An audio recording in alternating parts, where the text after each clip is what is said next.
Donc voilà, aujourd'hui, jour 5, transfo physique. D'ailleurs, il faudrait que je trouve peut-être un nom à cette série de chaînes, enfin à cette série de vidéos.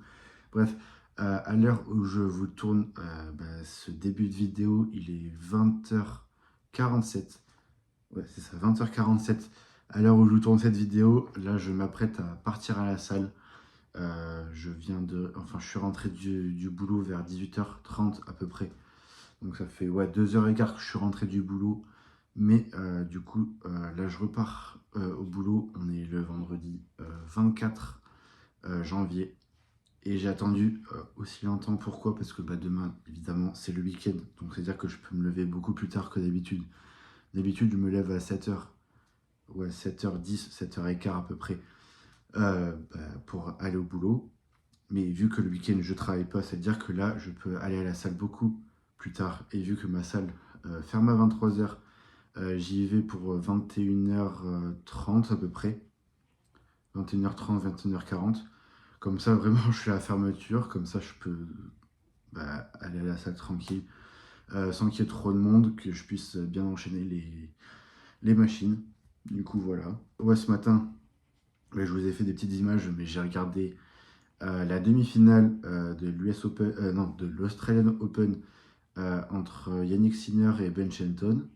D'ailleurs, très très beau premier set. J'ai pas pu voir tout le match parce que j'ai dû aller au boulot à 11h jusqu'à 14h. Mais très beau premier set. Gagné 7-6 par l'Italien alors qu'il a été mené 2-0 puis 6-5 break.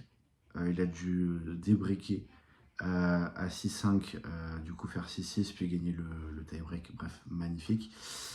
Du coup, voilà. Et ensuite, je suis allé au boulot de ouais, 11h à 18h. Voilà. Et du coup, pour l'instant, je suis à 16 400 pas. Mais je pense que d'ici la fin de la journée, je serai à 25 000, je pense. Parce que aller à la salle, marcher à la salle, revenir de la salle, ça va prendre du temps. Enfin, ça va prendre du temps et surtout, je vais faire des pas. Donc voilà, rendez-vous à la salle. Je vous reprends là-bas. Bonne vidéo.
Mon retour de la salle. J'ai fait une heure de salle. Putain, le vent qu'il y a. Wow, je sais même pas si on va m'entendre. Bref. Là, il fait 10 dehors. 10 degrés dehors. Ressenti 4 à cause du vent, de l'humidité. Bref. Séance jambes. J'ai fait ischio avec quadri. 10 minutes de marche sur le tapis. Bref, je reprends à la maison. À toutes. Bon, je vous fais le débrief à la maison. Du coup, là, je suis bien rentré. Il est minuit 10. Je suis complètement KO. Mais quand même, je vous fais cette vidéo. Comme ça, la vidéo, elle peut sortir demain matin. Du coup, voilà. Bonne petite séance jambes. Je sais pas si je vous ai peut-être... tout à l'heure, je vous ai fait une vidéo dehors. Je sais pas si j'ai pu la mettre. Je sais pas encore le son, comment il est. Mais j'espère que vous avez pu le voir. Bonne séance. J'ai très bonne sensation, j'avais pas trop mal. Sur la dernière séance, enfin sur la dernière série des ischios, donc le premier exo où j'ai fait le leg curl debout, euh, bah, j'ai une bonne sensation sur les trois premières et sur la dernière, bah, j'étais à l'échec, donc c'était parfait. C'est-à-dire que, enfin, j'ai mis 20 kilos, donc c'est-à-dire que c'est bien. Il faut que prochaine autre séance jambes, normalement, je serai sur mes acquis, c'est-à-dire que bah, pas enfin pas la séance prochaine, mais celle d'après, je pourrais mettre plus lourd que ce que j'ai mis aujourd'hui, donc sans doute 22 et demi. Et sur le leg extension, du coup le deuxième exo que j'ai fait pour cibler les quadris, j'ai mis 90. Du coup, je sais plus ce que j'avais mis comme charge. Je crois que j'avais mis 80 la dernière fois. Ou 90, je sais plus combien j'avais mis. Mais c'est entre les deux. C'est-à-dire que là, j'étais bien 90. J'ai fait mes 4 séries. Bon, la dernière, j'étais à l'échec, mais j'ai quand même fait mes 10. Mais c'est-à-dire que je pense que la séance prochaine, je mettrai à 95 voire 100 kilos sur le leg extension. Et en plus, j'avais de très bonnes sensations. J'étais bien. J'étais congestionné entre les séries. J'avais du mal à marcher, du coup, voilà. Et ensuite, vous l'avez vu, j'ai fait de la marche sur tapis avec à 4 km, 4,5 km avec une pente à 2%. Du coup, voilà, j'ai fait 10 minutes. Voilà, je sais pas combien ça fait de kilomètres. Ça devait faire 0,7 je pense, voire 0,65 peut-être. Du coup voilà, et après je suis rentré à pied et j'ai fait la fermeture du fitness park. Donc voilà. Du coup, tout à l'heure, quand je vous ai quitté, avant d'aller à la salle, j'étais à 16 400, je crois, pas. 16 400 pas. Et maintenant, je suis à 26 820 et quelques. De toute façon, il y a le screen qui s'affiche ici ou ici. Du coup, vous pouvez voir que franchement, la courbe, elle est incroyable. Enfin, il n'y a pas la courbe, mais on peut voir que le chiffre, ouais, on comprend pas comment il sort, mais bon, 26 000. Enfin, j'avais 16 000 avant d'aller à la salle. En allant, je crois que quand je suis arrivé à la salle, je crois que j'étais à 20 000. Plus du coup le tapis, ça m'a monté à 21 500 et du coup bah, après le temps de rentrer à la maison, ça m'a monté au chiffre bah, qui s'affiche sur le screen qui s'affiche à l'écran quoi. Et du coup bah voilà. Et ensuite il y avait une stat intéressante que j'avais aussi sur mon appli Garmin. C'était mon temps de sommeil de cette nuit. J'ai dormi du coup 7h32. Bah, comme le montre le screen qui s'affiche là.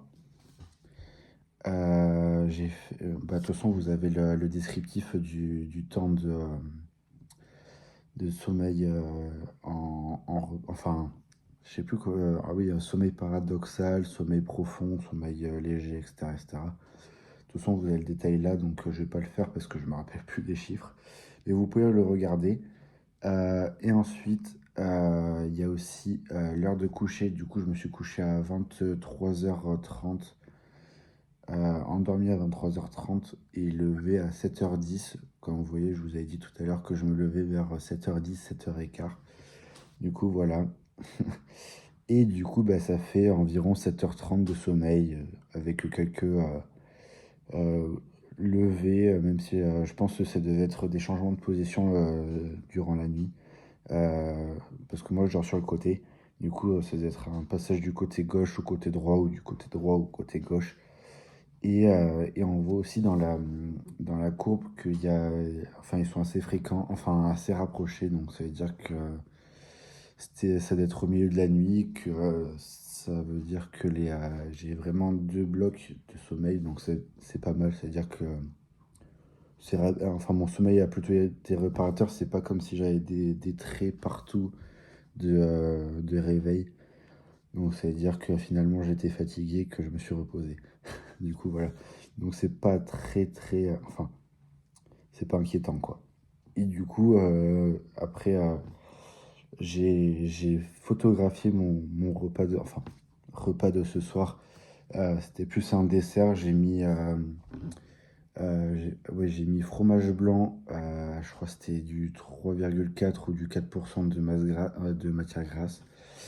Flocons d'avoine, j'ai dû mettre ouais, du coup 250 grammes de fromage blanc, un peu plus de 50 grammes ouais, de flocons d'avoine. Ensuite, j'ai mis 30 grammes d'amandes, euh, quelques pépites de chocolat et un kiwi. Du coup, voilà, donc ça veut dire que j'ai les glucides avec le kiwi. Assez rapide, comme ça rentre vite dans le sang et ça redistribue bien dans les muscles. Les sucres lents, très lents, que des sucres complexes avec les flocons d'avoine. Les amandes pour les oléagineux, les oméga, je sais pas quel oméga, je crois que c'est les oméga 3 si je dis pas de bêtises. Bon, enfin bref, vu que c'est des fruits secs, il y a beaucoup d'oléagineux dedans. Pas avoir un pic de glycémie et du coup que bah, le sucre il rentre lentement dans le sang et que finalement bah, j'ai pas une crise d'hypo en pleine nuit. Du coup voilà. Et le fromage blanc qui est aussi une source de matière grasse et de protéines. Protéines du coup bah, qui va me faire régénérer le muscle cette nuit pendant que je vais dormir. Plus les matières grasses, bah, comme je disais tout à l'heure avec les oléagineux, qui va faire baisser le pic de glycémie et qui va du coup va lisser la courbe de glycémie. Et les pépites de chocolat bah, parce qu'il y a chocolat c'est une source de réconfort. Il y a vu que c'est du chocolat noir, je crois que c'était du 85%, ou peut-être 80%. C'est du coup, il y a un fort taux de magnésium, je crois que c'est 150 milligrammes du coup, attends, c'est par 100 par kilo peut-être. Je crois que c'est par kilo. 100 milligrammes par kilo. Bon, ça, du coup, ça doit pas faire beaucoup, mais il y a quand même un peu de magnésium. Et ensuite, ouais, du coup, c'est un peu pour le réconfort et pour donner du goût aussi à cette pâte, enfin à ce dessert. Parce que du coup, il y a le côté sucré du kiwi et du coup, le côté chocolaté des pépites de chocolat. Donc, c'était assez bon et, et peut-être à refaire. Du coup, voilà, j'espère que ce petit vlog vous aura plu. Je vous dis à demain pour une prochaine vidéo et un prochain vlog. Sur ce, bon week-end et à demain.